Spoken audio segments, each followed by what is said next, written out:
Mike and Elena thoroughly enjoy their performance, their dialogue. Um, Performances and tucked into the evening. What a beautiful night it is, isn't it, Leilana? It's a night that invites lovers into the warm embrace of the ocean breeze that massages the soul, that massages the body and soul of transcendent people. That's what I was thinking. A warm late June evening by the San Francisco Bay with my goddess of love. That's not merely being alive, that's living.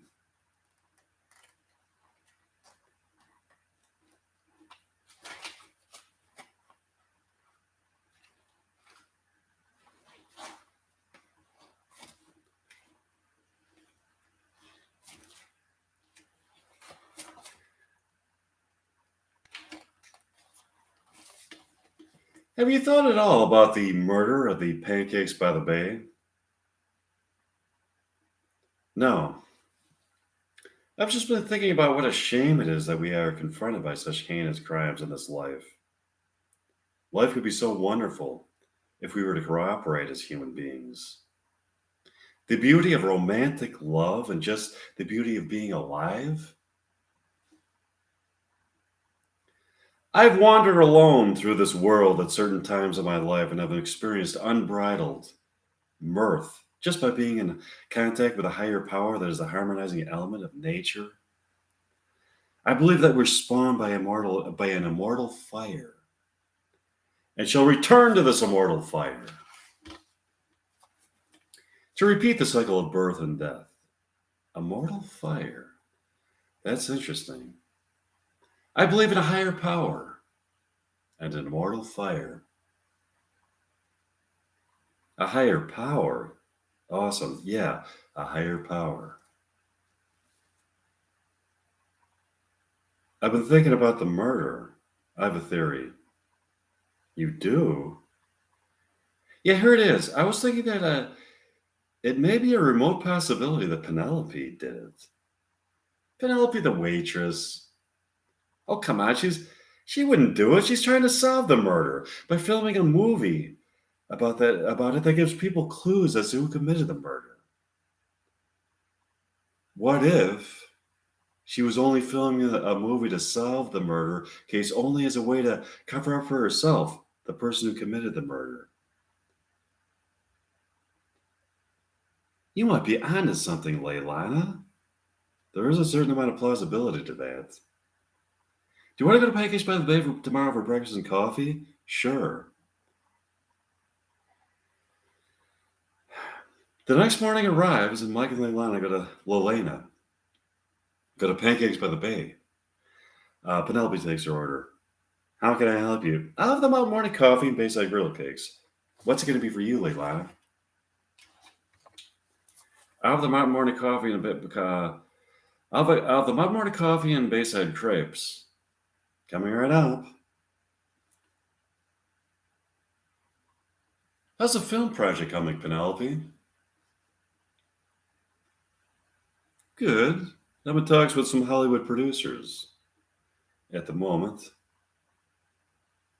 Nice talking to you, Penelope. Likewise. Penelope goes to get their food. Does Penelope seem suspicious to you as a murder suspect? Not really. But it came to mind that if she was the murderer, filming a movie about the murder in order to give people clues about it would be a good way to cover herself up. I agree, but that doesn't necessarily give us much evidence that she is the murderer. I agree, but I think it's a remote possibility. Let's see if we can analyze her behavior. Yeah, we could see if she would have any motives for murder. Yeah, we see if she would have. Yeah. So Penelope comes back with her breakfast. Here's your grub and coffee. Thanks, Penelope. She doesn't seem violently angry to me. No, she doesn't. Do you want to go back to your condominium? The Briggs more dialogue? Sure. Michael Allen went back to my condominium. The Briggs is more dialogue. Here's Michael and Lana want the pancakes by the bay for breakfast and coffee the next morning. Penelope, their favorite waitress. Take their order. What's it going to be for you this morning, Michael and Lana?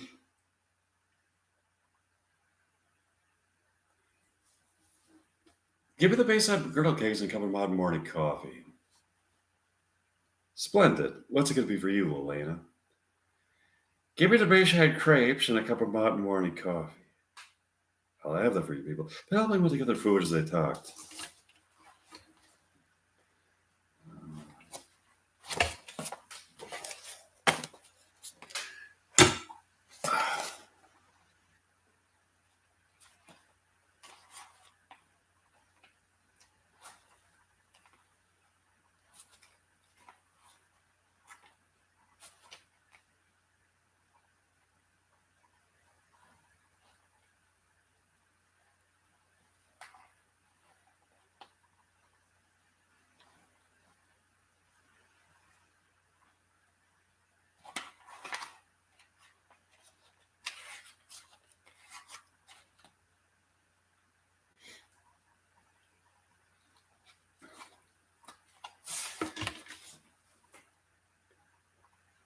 Do you see anything in Penelope's behavior that would arouse suspicion?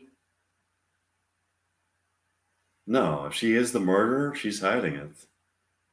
Oh, here comes Penelope with their food. Here's your pancakes, griddle cakes, and coffee. Enjoy. Thanks, Penelope. Well, Elena was looking out the window when the same woman in the same Corvette pulls up. She stops and looks at the restaurant, and her eyes glow with an intensely luminous light that emits a spectral essence.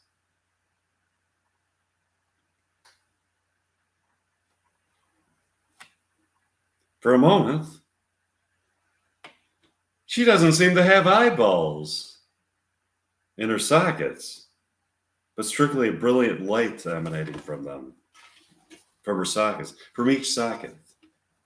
Penelope looks right back at her with the same type of phosphorescent light being emitted from her eye sockets.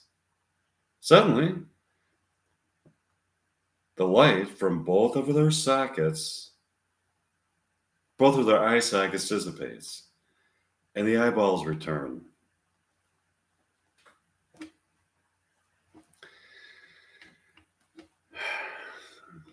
The woman in the Corvette then drives off.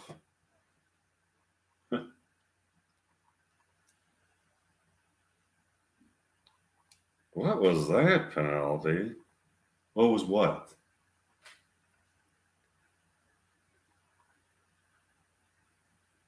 I saw some kind of light being emitted from your eye sockets.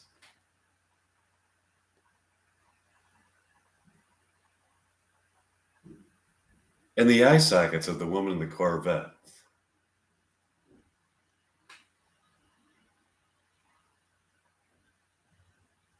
By eye sockets. If you were looking at them, all you would have seen were my eyeballs. No, Penelope. We saw light emanating from them. That's bullshit. Would you like some more coffee? Yes, please. I would like some. Penelope goes back to give them some more coffee. Do you want to go back to my condominium?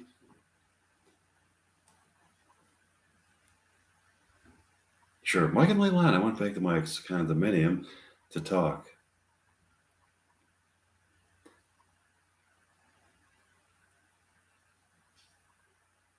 So you did see the light in Penelope's eye sockets? I sure did. For a moment, there were no eyeballs in her eye sockets, just light emanating from them.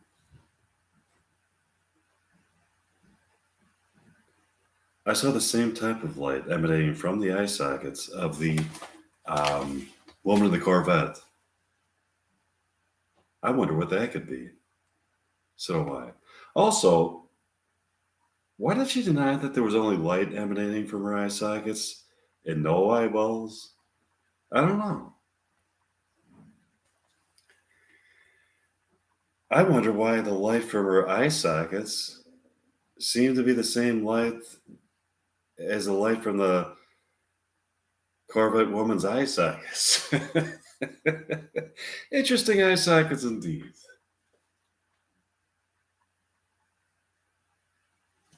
Would you like to practice more William Shakespeare dialect? Sure. Michael, I want to practice more William Shakespeare dialect.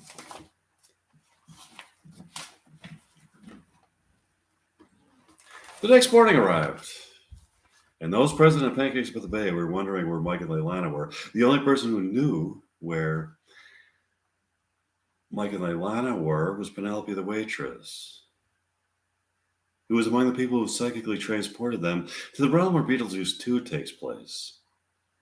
A couple named Herbert and Blanche come to the restaurant to sit down at the table at the restaurant, at the table. Where's Mike and Leilani? They're always here on Tuesday mornings. Herbert! Yes, what is it, Blanche? I have a theory, Herbert. A theory? About what, Blanche? A theory about the murder. Is Penelope around? No, she won't hear us, Blanche. My theory is that Penelope committed the murder. Come on. Penelope the waitress. She's trying to solve the murders. I happen to know that she has psychic powers and believe that perhaps she teleported Mike and Leilani to the realm where Beetlejuice 2 takes place. That's ridiculous. Why would she do that, Blanche? Because they suspect that she is the murderer. That seems very unlikely to me. Meanwhile, Mike and Leilani are wandering around the realm where Beetlejuice 2 takes place. How did we end up here? Lelana, in the realm where Beetlejuice 2 takes place. I don't know. But we need to find a way back. This is astonishing.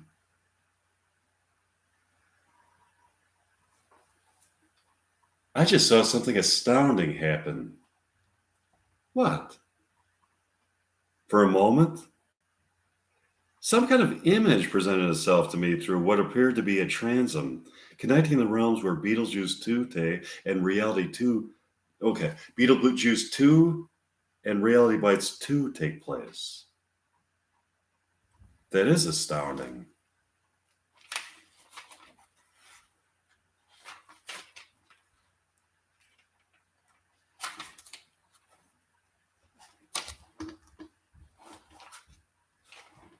What's even more astounding is that I think I saw, for a moment, Penelope the waitress peering into our realm. How and why would she be looking into our realm? I have a theory on that. Maybe it's because maybe it's because we suspect that she committed the murder. I remain skeptical. Penelope is trying to solve the murder. All of a sudden, Mike and Lana saw another image just flash before their eyes. It was a hideous beast, covered in hair with sinister eyes. They thought they heard him say, "We're coming to get you." All of a sudden, Mike and Lelana were instantly teleported from the realm where Beetlejuice 2 takes place to the realm where Reality Bites 2 takes place, and found themselves in Mike's condominium, sitting on the couch looking out at the Golden Gate Bridge, standing proudly above the moonlit waters of the bay. How did we get back here? We'll find out. Was there present more dialogue? Sure, Michael and Leilani praised more dialogue. Michael and Leilani got up the next morning and went to Pancakes by the Bay for breakfast. Penelope takes her.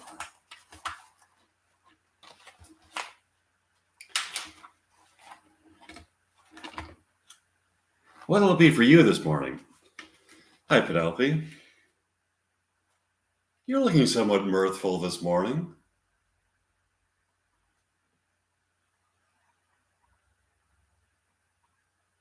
I'm quite happy this morning.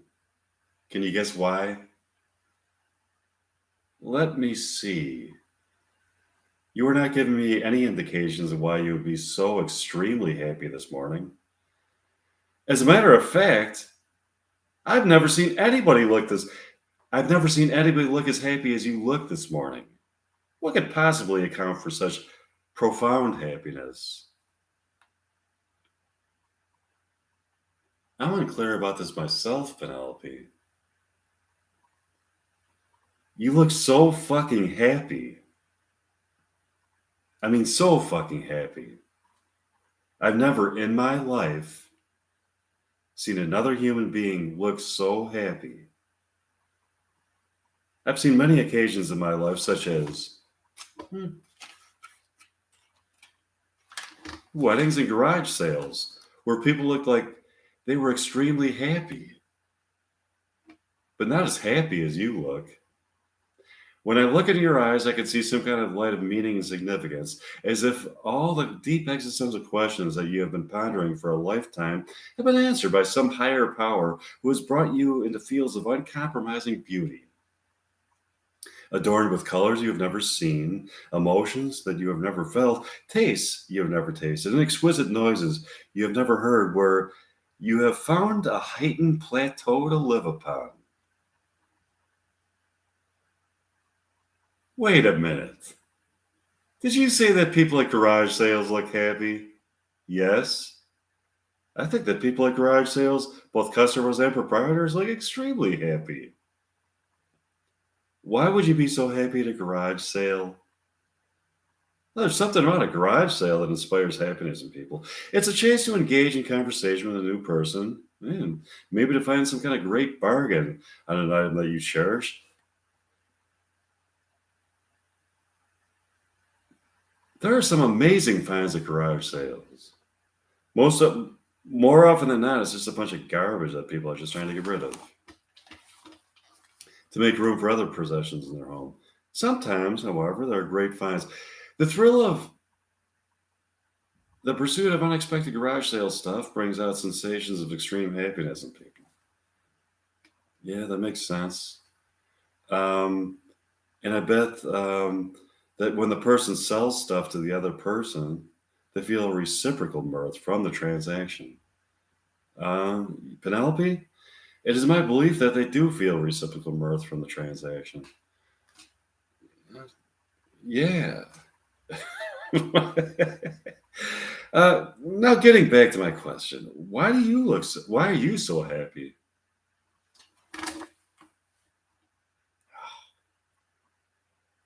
I've been hired by Hollywood as a screenwriter. Really? That's great. Yeah. They love the documentary that I filmed about solving the murder mystery that took place here outside of the Pancakes by the Bay. That's awesome.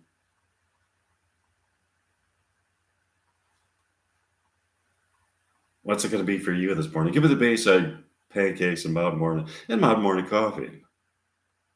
And you, Leilana? Give me the Bayside cribs and a cup of Mountain Morning coffee. Coming right now. Look out the window, Leilana. They both look out the window.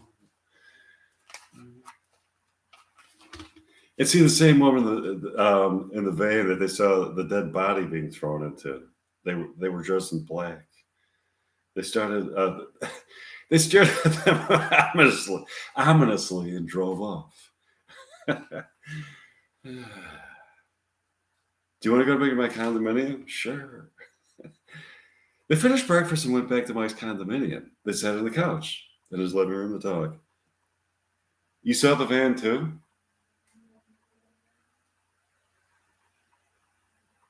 How could I miss it?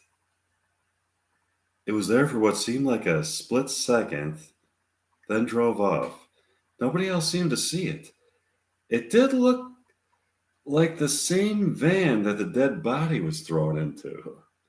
Yeah, I don't think it was an illusion. How could we both see the same illusion? Now, I don't think we have much reason to believe that Penelope is the murderer. All of a sudden, Mike and Leilana can see Penelope through a transom in another realm in Mike's condominium. A kind of door of perception has been opened. I've heard what you said about me. I'm not the murderer. Mine is a white magic, not a black magic. I practice the art of Wicca for the good of humanity. The transom then closed. Wow, that's something. Let's practice some more dialogue. Sure. Mike and Leilana practice some more dialogue.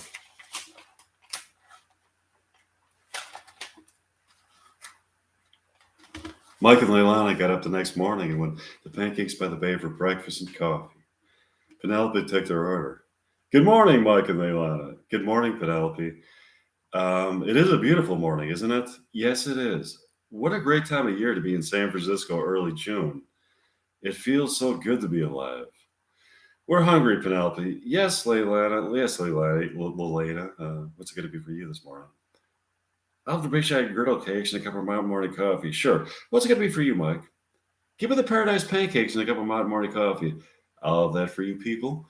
Mike and Leilana are sitting in their favorite booth in front of the window but having a conversation when all of a sudden they hear the sound of the Squeeze song, Tempted, from a car in the street, and then the sound of a car crash. They look out the window and see a very puzzling sight. It appears to be the crash that took place in the original Reality Bites at the beginning of the movie when Leilana threw a lit cigarette into Michael's car and then crashed into it. It appears to be exactly the scene unfolding, but somehow spliced into Reality Bites 2. In the street in front of Pancakes by the Bay in San Francisco, the same chain of events takes place in a new context.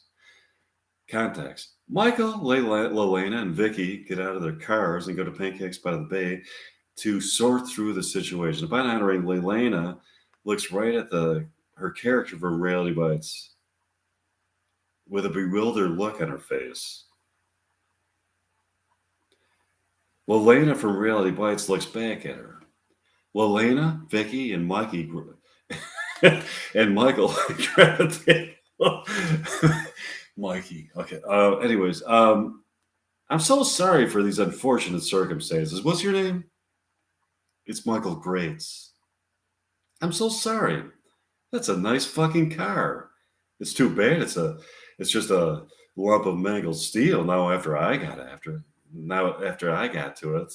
What a beautiful car that it was before I destroyed it.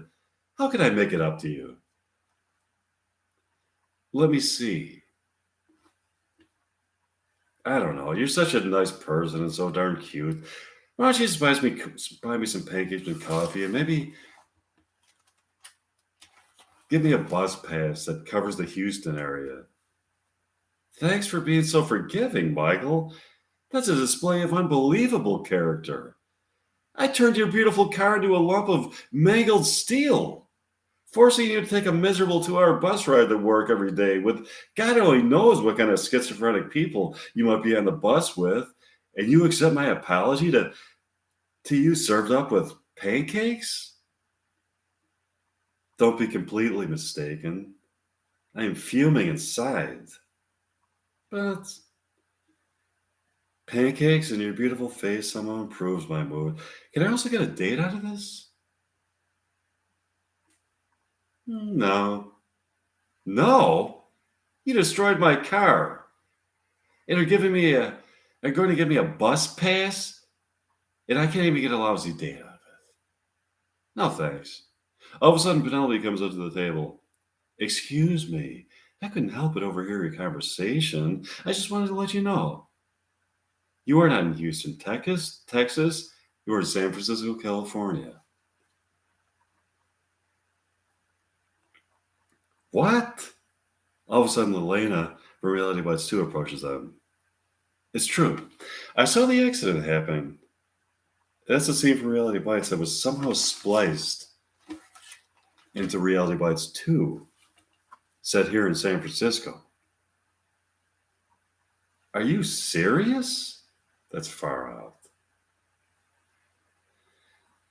We need to figure out how to get back into reality bias. In the meantime, would you and Michael like to come with me and come with Mike and I to Mike's condominium to watch a performance of William Shakespeare dialogue? Sure.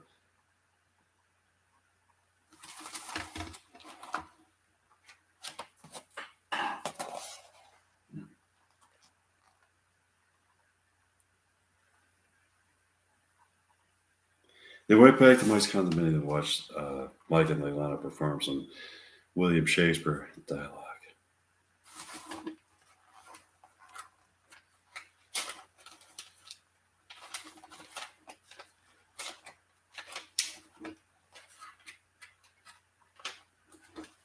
They're sitting on the couch in Mike's condominium and talking. So, we have to figure out how to get you back to reality bites. Yeah, we need to get them back there.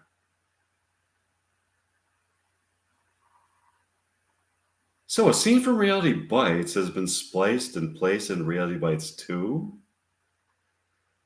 I guess we need to figure out how to get it spliced from Reality Bites 2 back into Reality Bites.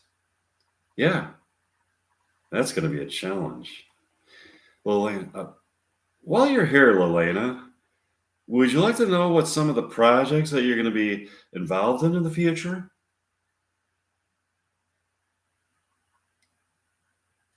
Sure. In Texas, you're going to be hired as a documentarian to film a documentary about the American buffalo. The American buffalo? What about the American buffalo? The spiritual connection that the American buffalo has to the people of Texas. The American buffalo is a symbol of American ingenuity, freedom, free spiritedness, independence, determination, liberation, pleasures of the soul, and abundance. In your documentary about the American buffalo,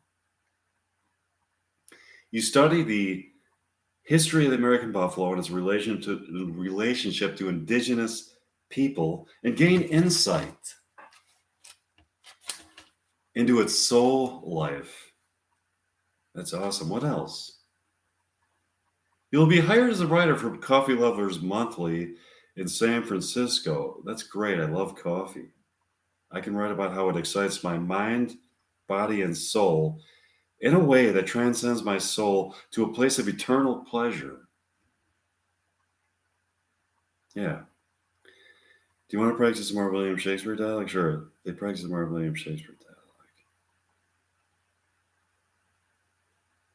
Mike Lelena and Lelena from Reality Bites 2 got up the next morning and went to Pancakes by the Bay for breakfast and coffee. They got a table by the window.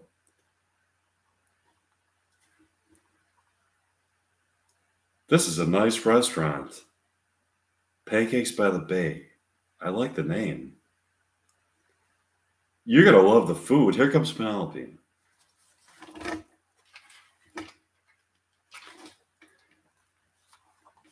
Hi, it's nice to see you people this morning. How can I help you? I've obviously never eaten here before. What would you recommend? The pancakes are delicious, but you can only taste the transcendent deliciousness of the pancakes if you are in love. Love is a key ingredient that flavors the pancakes. The mere culinary pleasure that you derive from eating the pancakes is heightened by the feeling of walking along a path in life illuminated by profound love. I'm not in love. Does that mean they're going to taste like ordinary pancakes to me? I'm in love with you, Leilani.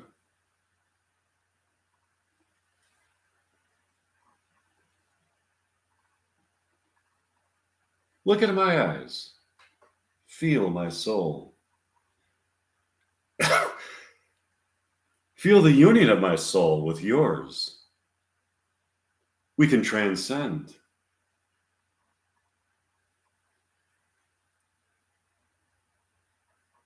We can walk along that path of immortal love into the gates of dawn and fields of never seen beauty and abundance.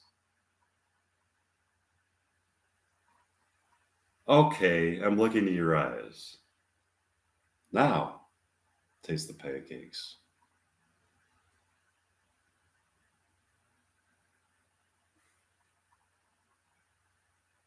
They do taste better that way.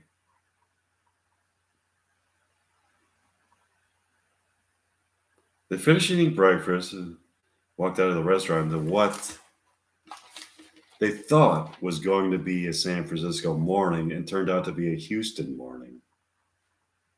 Wow. This is the apartment complex where the characters from Reality Bites lived.